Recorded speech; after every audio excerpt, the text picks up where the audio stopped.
ఈరోజు జరిగినటువంటి వాదనలు పూర్తిగా బీసీలకు వ్యతిరేకంగా, అంటే ఇప్పుడు ఈ తీర్పు ఏదైతే స్టే రావడము, ఎన్నికలు ఆగిపోవడము, ఇది పూర్తిగా చాలా దీన్ని విచారించవలసినటువంటి విషయం. కానీ కోర్టు వారి తీర్పును శిరసా వహించాల్సినటువంటి పరిస్థితి ఉంది.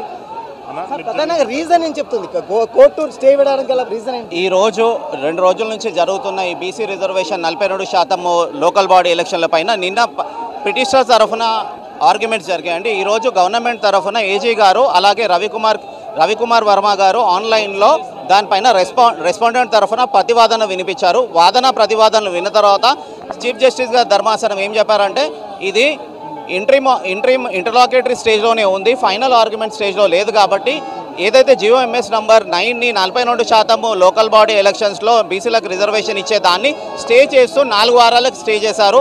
ఏజీ గారిని 4 వారాల లోపల కౌంటర్ దాఖలు చేయమన్నారు. ఆ తర్వాత పిటిషనర్స్కి దేర్ ఆఫ్టర్ 2 వీక్స్ 4 వీక్స్లో ఏజీ గారు ఆర్గ్యుమెంట్ ఇచ్చిన తర్వాత 2 వీక్స్లో రిప్లై ఇవ్వమని చెప్పారు. ప్రధానంగా దేనికి రీజన్ చేసుకొని ఇచ్చింది?